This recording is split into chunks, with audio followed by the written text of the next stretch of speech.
never imagined finding myself in such a predicament, awkwardly squeezed into the backseat of my husband James's sleek two-door car, perched uncomfortably on my stepson Tyler's lap like some forgotten package. James, as usual, didn't spare a glance backward, his voice flat as he told me to just squeeze in. His Bluetooth headset, an almost permanent fixture, remained clipped to his ear, his focus solely on the road ahead. The cool leather seats offered little comfort on the bumpy ride, and I was acutely aware of every subtle shift of Tyler's body beneath me. Tyler remained silent, as did I. Yet, I felt his breath near my neck, a proximity that was perhaps too close for comfort, or perhaps, unsettlingly, too comfortable. I tried to deflect the awkwardness with a nervous laugh, muttering something about his dad needing a bigger car. He responded with a quiet chuckle, a deep, reserved sound that spoke volumes, a laugh I hadn't heard in this house for years. I shifted slightly, attempting to create some space, but the cramped interior offered no escape. James drove on, oblivious to the quiet storm brewing behind him. The moment passed without comment, but something inside me had clicked, an awareness I hadn't realized was dormant began to stir. I noticed Tyler's hand resting on the door handle. Long fingers, clean nails, a subtle tension in his grip. He was as still as I was, as if we both feared what even the slightest movement might reveal. Later that night, after we returned home, James retreated directly to his office. No good night. That's how it had been for a while. He existed within the same walls, but barely as a presence. Meals were silent, intimacy non-existent, conversations reduced to cold, factual transactions. I had grown accustomed to his emotional absence, telling myself it was just marriage, that I was lucky. But I couldn't ignore the way being near Tyler made me feel, noticed, alive, a little nervous in a way I hadn't felt in years. It wasn't love, not even lust, just an awareness, a reminder that I was still a woman, that my body hadn't become completely invisible, that someone could still look at me and see something worth holding a gaze for. The next morning, I watched Tyler from the kitchen window, shirtless, drinking coffee on the porch. He caught my gaze. He didn't look away.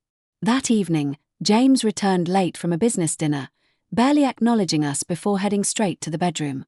Tyler and I were left in the living room. He offered to help me clean the kitchen. As we stood side by side, the air felt heavy with unspoken things. Our arms brushed once, accidentally.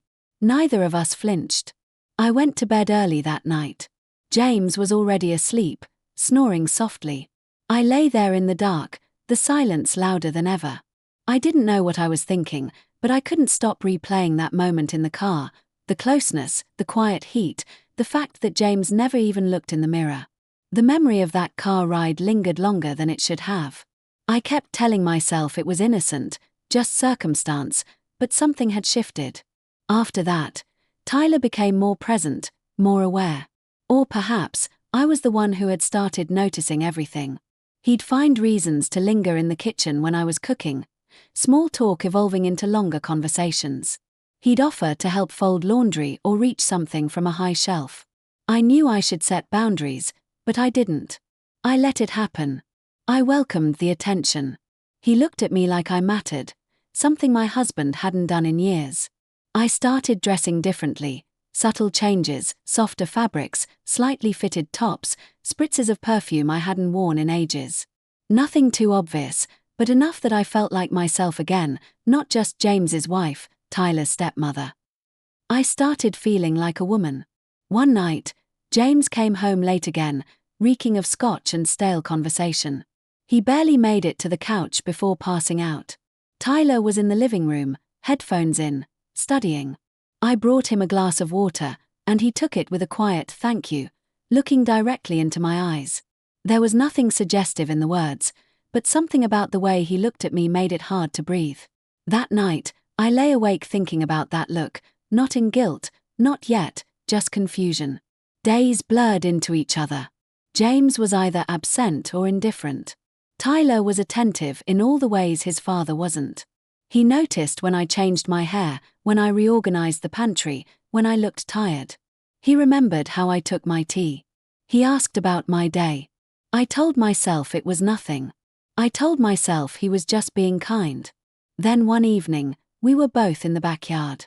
James was inside on a business call, shouting into his phone as usual. I was pulling weeds from the flower bed. Tyler came over to help. Our hands touched in the dirt. He didn't move his away right away. Neither did I. He finally pulled back, but not without looking at me differently. I knew that look. It was the same one I'd seen in college, the one that preceded a kiss, or something more. He didn't act on it, but it was there. We both knew it. The guilt started to bloom then, not from anything that had happened, but from the fact that I didn't want it to stop. I started finding excuses to avoid James. I'd say I was tired or had a headache. I wasn't lying, I was tired, just not in the way he thought. Tyler never crossed the line. He didn't need to. Everything between us was in the space between words, in lingering glances, in the quiet tension that followed every time we were alone. And I began to wonder every night whether it would be easier if he did. It happened on a night when everything felt unbearably still. James had flown out for a weekend conference. The house was too quiet, but not peaceful, just heavy. I made tea, then sat at the kitchen table longer than I needed to, staring at nothing. Tyler walked in, wearing a hoodie and sweatpants, hair still damp from the shower, and paused when he saw me. He asked if I was okay. I said I didn't know. I think that was the most honest answer I'd given anyone in months. He sat down across from me. The silence between us wasn't awkward. It was charged. I could feel it crawling up my spine. I told him I was tired of being alone, of being invisible, of pretending everything was fine. My voice cracked just once. He didn't say much, just listened. That was enough. He reached out and placed his hand on mine, not suggestive, just steady. My body reacted before my brain could stop it. I didn't pull away. We didn't plan it. There were no words, just closeness, soft breaths, an understanding neither of us was ready to admit. He stood up slowly, walked around the table, and I let him.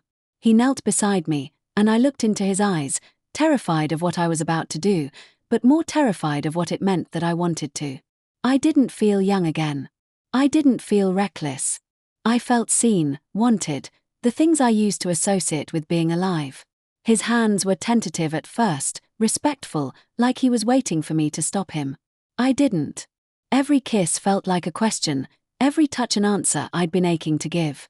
It wasn't wild or rushed. It was quiet and full of restraint that kept unraveling slowly. Afterward, we lay next to each other in silence, the room colder than I remembered.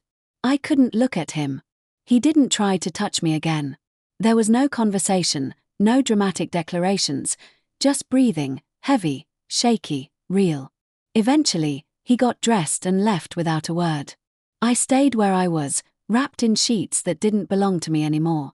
My body felt foreign, my thoughts were spinning, but not from regret, not yet. A shock. This wasn't a mistake born out of drunken impulse. It was something far more deliberate. I had walked into it with eyes wide open. That made it worse. I lay there wondering what this meant, what would come next. I tried to picture James finding out. His face didn't show up. That was the strangest part. I didn't even feel afraid of that moment. I felt numb. I had done something that could never be undone, but all I could think about was the way Tyler had looked at me, as if I was still worth reaching for. The guilt would come, I knew that, but in that moment, all I felt was the weight of a truth I'd buried for too long. The days after felt mechanical. I moved through the house like a ghost in my own life. James came home, kissed me on the cheek without looking, and unpacked his suitcase while telling me about meetings I didn't ask about. I nodded at the right moments, smiled when necessary, and went to bed early, leaving him to his emails. He didn't notice the difference, or maybe he did and chose not to ask. Tyler avoided me, not rudely, just carefully. He left for class early, came home late, always with some excuse to stay out of the same room. We didn't speak about that night, not even in passing, but everything between us was different now. The tension wasn't new anymore. It was aftermath, sharp, heavy, and quiet. I started to question if I'd imagined it all. Maybe I had.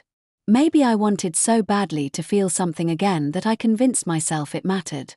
I told myself to let it go, pretend it didn't happen, live in the same denial James had mastered. But it was there in everything.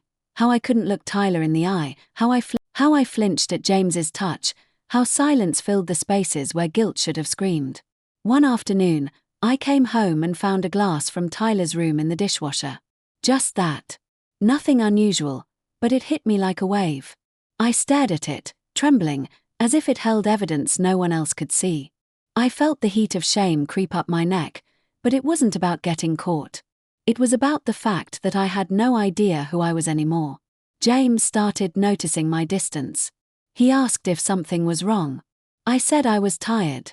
He nodded, kissed my forehead, and told me to get some rest. That was it. No push, no follow-up. It should have made things easier. Instead, it hollowed me out. The gap between us was too wide now, filled with years of silence and one night of truth. Tyler came to the kitchen one night to get water. I was already there. We stood 2 feet apart, saying nothing. I finally asked if he hated me. He shook his head, said no, but didn't offer anything else. I wanted to ask if it meant something to him, but I didn't. I was afraid of the answer either way. The next morning, he was gone. His room was clean, bed made. No note, no goodbye. I told James he must have gone back to campus early. He didn't ask why. I sat on the porch later, alone, watching the street. I kept expecting a car to pull up, or a text to come through, or something to break the silence. Nothing did. The world kept moving. I just sat there with it all, what I did, what it cost, and what it changed. I didn't cry. I didn't panic. I just existed.